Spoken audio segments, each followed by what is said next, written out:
Hindi medium academy में आप सभी का स्वागत है। आज मैं शुरू कर रहा हूँ कक्षा 8 का अध्याय 15। अध्याय का नाम है आलेखों से परिचय। तो यहाँ पे हम इस चैप्टर का इंट्रोडक्शन देखने वाले हैं, मतलब इस चैप्टर से हम परिचय करेंगे। यहाँ पे मैं आपको ज़्यादा कुछ नहीं बताऊँगा, सिंपली हम देखेंगे कि किस किस तरह के आलेख हमें इस चैप्टर में पढ़ने हैं। बाकी की बातें जब हम क्वेश्चन करेंगे प्रश्नावली के, तब आपको मैं साथ के साथ बताता रहूँगा, क्योंकि इस चैप्टर के जो कॉन्सेप्ट हैं वो प्रश्न के साथ ही ज़्यादा अच्छे से समझ में आएंगे। ठीक है। और इसके अलावा जो बाकी के चैप्टर्स हैं, बाकी के अध्याय हैं, अगर आपको वो देखने हैं तो मैंने उनकी प्लेलिस्ट बनाई हुई है। आप प्लेलिस्ट वाले सेक्शन पे जाओ, वहाँ से भी देख सकते हो। इस वीडियो के डिस्क्रिप्शन में लिंक है, वहाँ से भी देख सकते हो। और जो हमारे दूसरे चैनल, अगर आपको वो देखने तो चैनल्स वाले सेक्शन में जाओ, वहाँ से आपको जो दूसरे चैनल्स हैं वो भी मिल जाएंगे। फिलहाल यहाँ पर शुरुआत करते हैं दंड आलेख से। ठीक है। सबसे पहले हमें दंड आलेख के बारे में पढ़ना है। ठीक। तो देखो, दंड आलेख में हम क्या पढ़ेंगे, मतलब यहाँ पर मैं आपको क्वेश्चन नहीं कराऊंगा, यहाँ पे बताऊंगा कि दंड आलेख किस तरह का होता है, किस तरह की इन्फॉर्मेशन हम दंड आलेख से दिखाते हैं ना। ज़्यादा डीप नहीं जाएंगे हम, अलग अलग टाइप के आलेख बस मैं हल्का सा बताने वाला हूँ आपको। तो यहाँ पर देखो क्या लिखा हुआ है, एक दंड आलेख विभिन्न श्रेणियों के बीच तुलना करने के काम आता है। यानी कि जब हमें अलग अलग चीज़ों की तुलना करनी हो तो ज़्यादातर हम दंड आलेख बनाते हैं। ठीक है। इसमें दो या दो से अधिक ऊर्ध्वाधर या फिर क्षैतिज दंड आयत हो सकते हैं, मतलब ऐसे ये इधर भी हो सकते हैं सीधे सीधे, ऐसे भी आप बना सकते हो। ठीक है। अब जैसे जैसे यहाँ पे मान लो एक ग्राफ है। ठीक है। ये किसी बच्चे के नंबर कितने आए पेपर में वो है। ठीक है। मतलब देखो, यहाँ गणित के प्राप्त अंक हैं और यहाँ पे अवधि है। ठीक है। मतलब फर्स्ट सत्र में, सेकंड में, थर्ड में, तो फर्स्ट सेकंड थर्ड टर्म में उसके गणित में कितने कितने नंबर आए हैं, अगर हमें ये दिखाना हो तो हम दंड आलेख की मदद से बहुत अच्छे से दिखा सकते हैं और बाद में उसकी तुलना कर सकते हैं। आप कोई भी आलेख बनाते हो तो कम से कम आपको दो चर चाहिए, एक जो आप एक्स अक्ष पे दिखाओगे, दूसरा वाई पे। एक्स अक्ष पे हम वो चर दिखाते हैं जो स्वतंत्र होता है, और यहाँ पर जो दिखाते हैं वो आश्रित होता है। जैसे यहाँ पे जो फर्स्ट सेकंड थर्ड टर्म वाला है, ठीक है, ये स्वतंत्र चर है। ठीक है। अब इस पे डिपेंड करेगा कि आपने फर्स्ट टर्म में कितने नंबर लाए, फिर सेकंड में कितने लाए, थर्ड में कितने लाए। तो मतलब ये जो नंबर आ रहे हैं ये फर्स्ट में आए हैं, सेकंड में आए, थर्ड में आए, किस में आए हैं, तो ये आश्रित हैं। जब आप बोलोगे फर्स्ट में, तब आप यहाँ पे जाओगे। तो आप याद रखना, यहाँ पे ज़्यादातर हम स्वतंत्र चर दिखाते हैं और यहाँ पे आश्रित। जैसे एक और एग्जाम्पल लूँ मैं। ठीक है। मान लो समय और दूरी का ग्राफ है। ठीक है। आप कितने समय में कितना दूर चले, तो समय जो होगा यहाँ पे स्वतंत्र चर हो जाएगा, क्योंकि समय को तो आप नहीं रोक सकते ना, वो तो अपने हिसाब से बढ़ता जाएगा। हाँ, आप कितनी दूर चले वो डिपेंड करता है कि आपकी गति क्या थी, आपने उस टाइम का कैसे इस्तेमाल किया, है ना। तो समय यहाँ पे स्वतंत्र चर हो जाएगा, हम उसको एक्स पे दिखाएंगे। ठीक है। जो दूरी है वो वाई पे दिखाएंगे, आश्रित चर में आएगा वो। ठीक है। खैर अब इतना डीप नहीं जाना, जब मैं क्वेश्चन कराऊंगा तो आपको समझ में आएगा। फिलहाल यहाँ देखो दंड आलेख। अब दंड आलेख में हमने यहाँ पे क्या लिया, अवधि, और यहाँ पे क्या लिया, गणित में प्राप्त अंक। जब भी आपको कोई आलेख पढ़ना हो तो सबसे पहले यहाँ मत देखो यहाँ डिजाइन क्या बना हुआ है, नहीं। सबसे पहले आपको देखना है यहाँ पे क्या दिखाया गया है और यहाँ पे क्या दिखाया गया है। याद रखना, लाइफ में जब भी आप ग्राफ पढ़ना, आलेख पढ़ना, तो सबसे पहले आपकी नज़र यहाँ नहीं जानी चाहिए।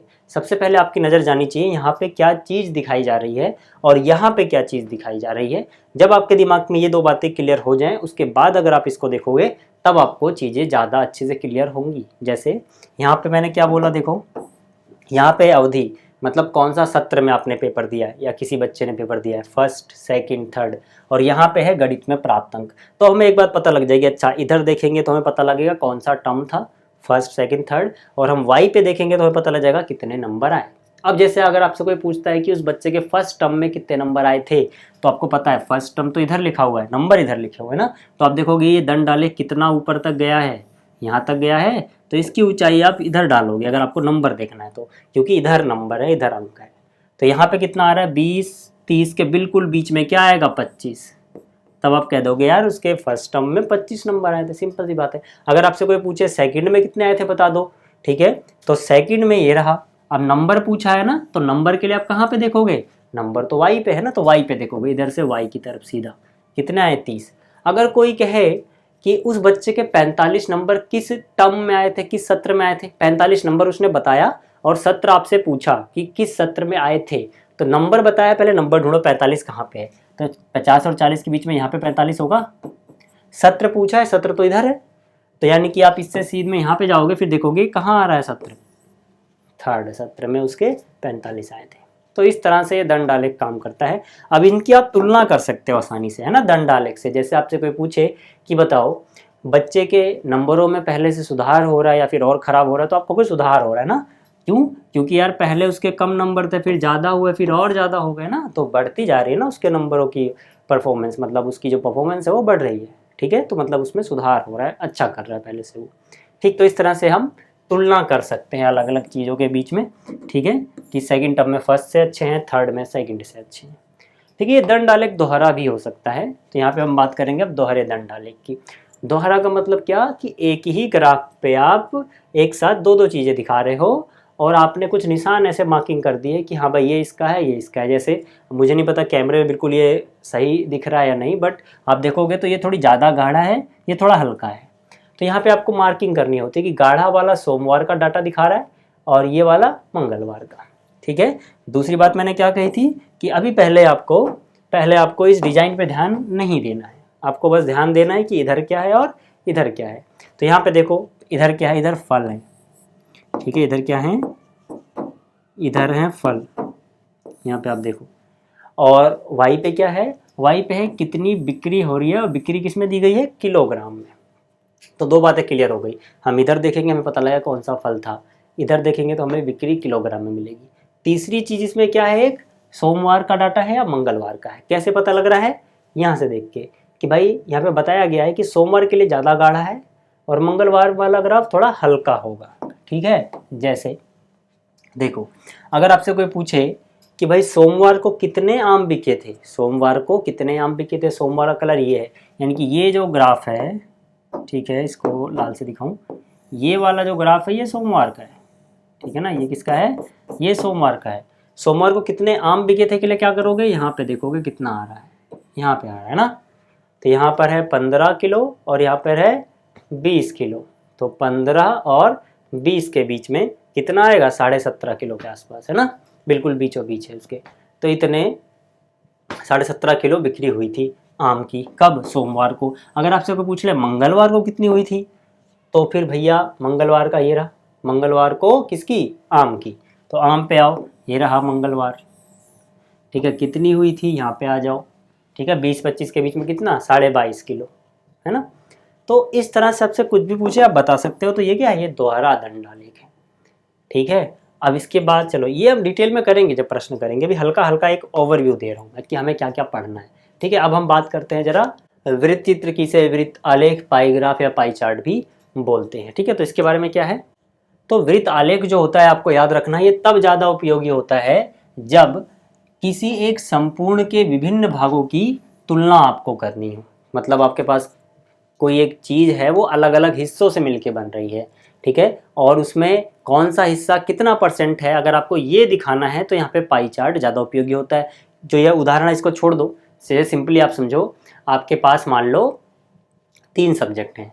ठीक है, आपके पास मान लो हिंदी, अंग्रेजी, गणित, 3 सब्जेक्ट हैं, हिंदी, अंग्रेजी, गणित। ठीक है, आप अपना कितना कितना % समय उसको देते हो, अगर आपको ये बनाना हो। ठीक है, मान ले टोटल जो टाइम आपने पढ़ा वो 100% है, 100 में से 50% टाइम आप गणित को ही दे देते हो। ठीक है, बाकी के 30 आप हिंदी को देते हो, बाकी जो बचा वो अंग्रेजी को देते हो। तो इस तरह का अगर आपको अच्छे से एनालाइज करना है तो अगर आप पाई चार्ट बनाओगे तो उसमें अलग अलग हिस्से आपको नजर आएंगे कि मैथ्स का इतना % था, ठीक है, बाकी सब्जेक्ट का इतना इतना है। जैसे यहाँ पर एक उदाहरण है, ठीक है, मैं समझाता हूँ। यहाँ पर क्या है, एक वृत्त आलेख है या दूरदर्शन के विभिन्न चैनलों के दर्शकों की प्रतिशतता दिखाता है। मतलब कौन कौन से दर्शक क्या क्या चीज़ें देख रहे हैं, कितना % है। ठीक है, अब मान लो दूरदर्शन में ये कुछ तरह की चीज़ें मान लो दिखाई जाती हैं। एक है समाचार, एक है सूचनात्मक चीज़ें, एक है मनोरंजन वाली चीज़ें, अगला है खेल। तो कितने कितने दर्शक देखते हैं, अब उसका एक डाटा है कि भाई मनोरंजन वाले 50% हैं, तो मतलब 50% लोग, ठीक है, मनोरंजन वाली चीज़ देखना पसंद करते हैं, 25% लोग खेल देखना पसंद करते हैं। ठीक है, ये हिस्सा किसको दिखा रहा है, इसके 25% को। ठीक है, ये इधर वाला हिस्सा किसको दिखा रहा था, मनोरंजन को। ठीक है, ऐसे ही ये हिस्सा क्या दिखा रहा है, 15% है, समाचार देखते हैं। ठीक है, ये हिस्सा क्या है, 10% है, सूचनात्मक देखते हैं। तो यहाँ से आपको नज़र आएगा कि अगर हम एक संपूर्ण चीज़ ले, दूरदर्शन में आने वाले सभी प्रोग्राम, तो उसके अलग अलग जो हिस्से हैं हम कंपेयर कर सकते हैं और इसको देख के बता सकते हैं, अच्छा मनोरंजन वाली चीज़ें सबसे ज़्यादा लोग देख रहे हैं, सूचनात्मक चीज़ें बहुत कम लोग देख रहे हैं, है ना। तो इस तरह का डेटा अगर हमें एनालाइज करना हो तो हम वहाँ पर क्या बनाना पसंद करते हैं ज़्यादातर, एक पाई ग्राफ, ठीक है, या फिर वृत्तालेख। ये आपको समझ में आ गया। ऐसे ही अगला जो हमें देखना है वो क्या है, आयत चित्र, ठीक है। आयत चित्र में हम क्या करते हैं, अगर मैं इसको थोड़ा बड़ा करूँ, ठीक है, देखो आयत चित्र में ज़्यादातर ये तब उपयोगी होता है जब हमारे पास ऐसे गैप गैप में चीज़ें हों, ठीक है। जैसे यहाँ पर किसी व्यक्ति का भार दिया गया है और यहाँ पे व्यक्तियों की संख्या, जैसे मान लो कि यहाँ पे 40 व्यक्तियों के बारे में डाटा है, ठीक है। मान लो आपके स्कूल में ही 40 बच्चे हैं या 40, ठीक है, लोग हैं। अब उनका वजन, ठीक है, कि कितने लोग का वजन किस कैटेगरी में आता है, तो आपने कैटेगरी बना दी भाई, 40 से 45 किलो के बीच में 4 लोग हैं, ऐसे लोग जिनका वजन 45 से 50 के बीच में है 12 लोग हैं, ऐसे लोग जिनका 50 से 55 किलो है 13 लोग हैं, इसी तरह से और बाकी डाटा है। तो यहाँ पर क्या है कि यहाँ पर एक गैप है, 40 से 45 के बीच में है इनका वजन। तो जब ऐसे अंतराल में आपके पास कोई जानकारी हो तो इसको रिप्रेजेंट करने के लिए ज़्यादातर हम यूज़ करते हैं आयत चित्र, ठीक है। ये बात आपको समझ में आ गई। देखो जैसे यहाँ पर देखो, यहाँ पे 40 से 45 के बीच में कितने लोग थे, 4। तो यहाँ पे भार दिखाएंगे हम, ठीक है, इस अक्ष पे। पहले मैंने क्या कहा, पहले यहाँ आ जाओ, यहाँ पे हमने भार दिखाया किलो में और यहाँ पे क्या है, व्यक्तियों की संख्या। तो भार क्या है, 40 से 45, कितने लोग, 4। तो 40 से 45, ठीक है, 40 से 45 में 4 लोग हैं, ठीक है। ये आप देखोगे, ठीक है, इसको मैं हल्का सा कलर कर देता हूँ, आपको दिखेगा, ठीक है। 40 से 45 में इधर देखोगे तो कितना आ रहा है, 4 लोग, है ना। इसी तरह से फिर ये 45 पे ख़त्म हुआ तो 45 से ही शुरू हो गया, है ना, 45 से 50। तो 45 से 50 में कितने हैं, 12।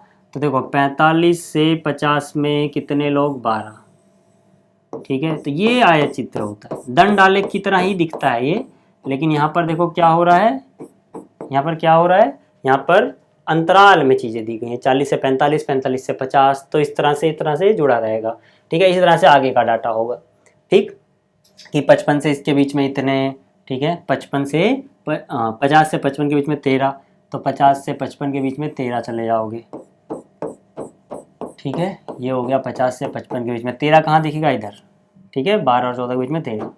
इस तरह से आगे का डाटा होगा, ठीक है। जब भी हमें ऐसे डाटा अंतराल में दिया गया हो तब हम आयत चित्र बनाना पसंद करते हैं, उससे हम ये चीज़ें ज़्यादा अच्छे से रिप्रेजेंट कर सकते हैं। इसके बाद आता है अपने पास रेखा आलेख, ठीक है। रेखा आलेख में कैसे आंकड़े ज़्यादातर दिखाए जाते हैं, जो समय, पॉइंट ऑफ टाइम के साथ बदलते रहें, ठीक है ना, जो समय के साथ लगातार बदलते रहेंगे। जैसे यहाँ पे उदाहरण दिया गया है कि रेणु बीमार पड़ी थी तो उसके डॉक्टर ने 4-4 घंटे के बाद उसका तापमान रिकॉर्ड किया था। अब हमें अगर ऐसा दिखाना है कि इतने बजे इतना तापमान था, इतने बजे इतना, पॉइंट पे, तब ज़्यादातर रेखा आलेख का यूज़ होगा। जैसे यहाँ पे आप देखो अगर, ठीक है, यहाँ पे अगर आप देखोगे तो ये वर्ष को थोड़ा बड़ा कर दूं मैं,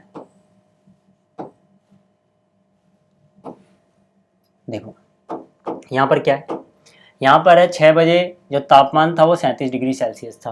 तो यहाँ पे समय जो है, ठीक है, हम एक्स पे दिखाएंगे, स्वतंत्र चर है, समय पे आश्रित है कि किस टाइम पे क्या तापमान रहा होगा, तो आश्रित चर हम वाई पे दिखाएंगे, ठीक है। तो 6 बजे कितने डिग्री सेल्सियस, 37। तो देखो 6 बजे कितने डिग्री सेल्सियस, 37, 36 और इसके बीच में 37, यानी यहाँ पर आएगा। फिर ठीक है, 10 बजे कितना, 40, तो देखो ये 40 के सीध में आ रहा है। फिर 2 बजे कितना, यहाँ पर देखो क्या आ रहा है, 38। फिर 6 बजे कितना, वापस से 35, ठीक है। तो ये 4 बिंदु मिल गए। और एक बात याद रखना कि जब भी ऐसे जिग जाएगा, ऐसे कुछ कटा होता है, इसका मतलब हमने बीच में कुछ ज़्यादा चीज़ें छोड़ दी हैं, शुरू से नहीं लिया, डायरेक्ट हमने 30 से लिया है, ठीक है ना। इससे पहले भी थी ये चीज़, देख लो एक बार, यहाँ पे जिग जैग है, सीधा 40 है, 40 के बाद 5-5 का गैप है, लेकिन यहाँ 0 से सीधा 40, मतलब बीच में हम कुछ चीज़ें छोड़ रहे हैं, है ना, शुरू से शुरू नहीं कर रहे। हम सीधा 40 से अगर शुरू करेंगे, ठीक है ना। अब यहाँ 5-5 का गैप है, तो इससे पहले का 35, 30, फिर इससे पहले फिर 0, 5, इस तरह से वो सब तो छोड़ दिया ना हमने, 0, 5, 10, 15। जब हम ऐसा गैप छोड़ देते हैं जिस तरफ भी, चाहे एक्स पे चाहे वाई पे, तो ऐसा हम कट लगा देते हैं, ये याद रखना। तो यहाँ पे वाई पे कट लगा हुआ है, मतलब हमने इससे पहले का, जैसे 30 के बाद 32 आया, तो 30 से पहले तो 28 आना था, उससे पहले 26 आना था। अगर हम यहाँ से देखें तो 0, 2, 4, 6, 8 ऐसे जाना चाहिए था, वो तो हमने छोड़ दिया है ना, इसीलिए यहाँ पे ऐसे कट है। खैर अब यहाँ पे आ जाओ, तो हमने ऐसे बिंदु बना लिए। अब अगर इन्हीं बिंदुओं को हम जोड़ दें, ठीक है, तो ये ऐसा रेखा चित्र बन जाएगा, है ना। तो इसी बिंदुओं को, यही ग्राफ है वो वाला, बस इसमें क्या किया गया, बिंदु दिखाए गए हैं और उन्हीं बिंदुओं को यहाँ पे देखो, ये बिंदु, ये बिंदु, ये और ये, इनको ऐसे जोड़ दिया गया है। तो ये क्या बन जाएगा, ये एक रेखा ग्राफ बन जाएगा। ठीक, तो उम्मीद करता हूँ आपको ये चीज़ें समझ में आ गई होंगी। तो इस वीडियो में इतना ही, ठीक है। बाकी चीज़ें रेखा ग्राफ या रेखा आलेख के साथ ख़त्म होती हैं, ठीक है। तो इस वीडियो में इतना ही। बाकी हम जब प्रश्नावली कर रहे होंगे ना इस चैप्टर की, तब आपको ज़्यादा चीज़ें समझ में आएंगी। तो मिलते हैं अगले वीडियो में 15.1 के साथ। इस वीडियो को देखने के लिए धन्यवाद।